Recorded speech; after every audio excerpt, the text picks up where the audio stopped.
দেখো, এই ফ্রি ফায়ারটা সামান্য একটা গেম হলেও এটা যে অনেক মানুষের জীবন পরিবর্তন করে দিয়েছে, আবার অনেক মানুষের জীবন যে ধ্বংস করে দিয়েছে, এটা আমাদের সকলেরই জানা।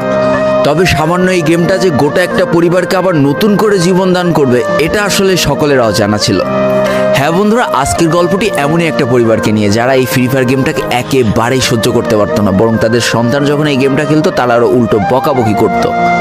আর ভাগ্যের কি অপূর্ব লীলা খেলা, তখন সেই গেমটা আজকে গোটা পরিবারটাকে বাঁচিয়ে রেখেছে। আর এখন তার বাবা মাও উৎসাহ দেয় তাদের সন্তানকে যে ফ্রি ফায়ার খেলো। এজন্যই চলো জেনে আসি আসলে কি এমন ঘটেছিল ওই পরিবারটার সাথে। তো বেশি ব্যাকপ্যাক না করে ছোট্ট একটা ইন্ট্রো দিয়ে আজকের ভিডিও শুরু করা যায়। তো আজকের গল্পটা শুরু হতে চলেছে ছোট্ট একটা গ্রামের ছোট্ট একটা পরিবারকে নিয়ে।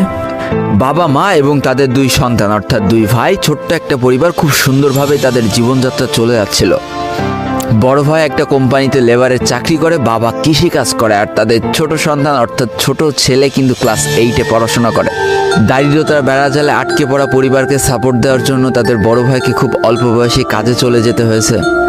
এই জন্য বড় ভাইয়ের পড়াশোনাটা ঠিকমতো হয়ে ওঠেনি। তবে বাবা মার একটাই স্বপ্ন ছিল যে তাদের ছোট সন্তান অর্থাৎ ছোট ছেলে যাতে উচ্চশিক্ষায় শিক্ষিত হয়। এই জন্য বাবা কৃষিকাজ করলেও সারাদিন মাঠে তুমুল কষ্ট করে এসে বাসায় যখন এসে দেখতো তাদের ছোট সন্তান পড়াশোনা করতেছে, সমস্ত কষ্ট এক চান্সে দূর হয়ে যেত। আর তাদের ছোট সন্তান পরিবারের অভাব দেখতে দেখতে বড় হচ্ছে, তো তাই সে একটা সময় ঠিক করেই ফেলে যে তাকে অনেক বড় হতে হবে, লেখাপড়া করে অনেক বড় মানুষের মতো মানুষ হতে হবে। আর ঠিক এমনটাই হতে থাকে। তাদের ছোট ছেলে খুব ভালো রেজাল্টও করতে থাকে, প্রত্যেক ক্লাসে টপ হতেও থাকে। তবে তার একটা বদ অভ্যাস ছিল, সেটা হচ্ছে ফ্রি ফায়ার গেম খেলা।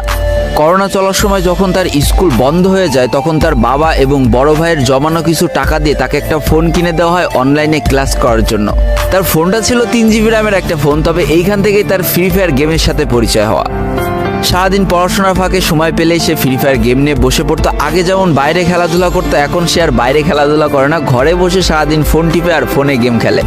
এদিকে তার বাবা মা যখন ফ্রি ফায়ার গেম খেলা দেখতো তখন প্রচণ্ড পরিমাণ রেগে যেত, এমনকি মারধর পর্যন্ত করতো যে তুই এই গেম খেলা বাদ দিয়ে দে। তবে তাদের ছোট ছেলে যতই বাবা মার বাধ্য সন্তান হোক না কেন, ফ্রি ফায়ার গেমটা ছাড়তে সে একেবারেই নারাজ।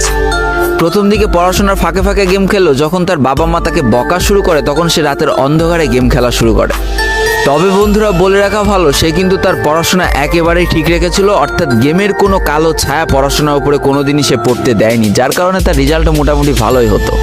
এতদিন পর্যন্ত পরিবারের সবকিছু ঠিকঠাকই ছিল, এবার আস্তে আস্তে পরিবারটা একটু একটু করে ভাঙতে শুরু করবে। পরিবারের সকলের সম্মতিতে পরিবারের বড় ছেলের সাথে পাশের গ্রামের একটা মেয়ের বিবাহ সম্পন্ন করা হয়। আর যেন বিবাহের কয়েক মাস যেতে না যেতে বড় ভাইয়ের পরিবর্তন লক্ষ্য করতে শুরু করা যায়।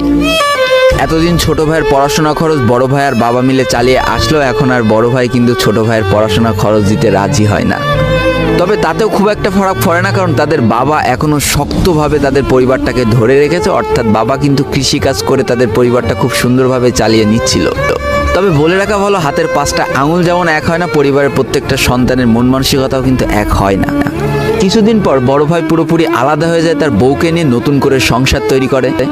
এমনকি একটা পর্যায়ে যে বড় ভাই তার পরিবারকে অস্বীকার করে দেয়, অর্থাৎ একটা টাকাও আর পরিবারে দিত না, সমস্ত টাকা সে নিজের সংসারেই খরচ করত। 4 জনের পরিবারটা ভেঙে যায় এখন 3 জনের পরিবার হয়ে গেল, বাবা মা আর তাদের ছোট সন্তান।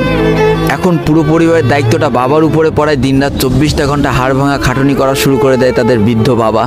এদিকে তাদের ছোট সন্তান সবটা কাছ থেকে দেখে অনেক কষ্ট পেত, তারপরেও তার করার কিছুই ছিল না, তাকে পড়াশোনাটা চালিয়ে যেতেই হবে, কারণ বাবা মার একমাত্র স্বপ্ন তাকে পড়াশোনা করে মানুষের মতো মানুষ হতে হবে। এদিকে বলে রাখা ভালো, পড়াশোনার পাশাপাশি কিন্তু সে ফ্রি ফায়ার গেমটা অনেক ভালো মতো খেলা শিখে গিয়েছিল। তার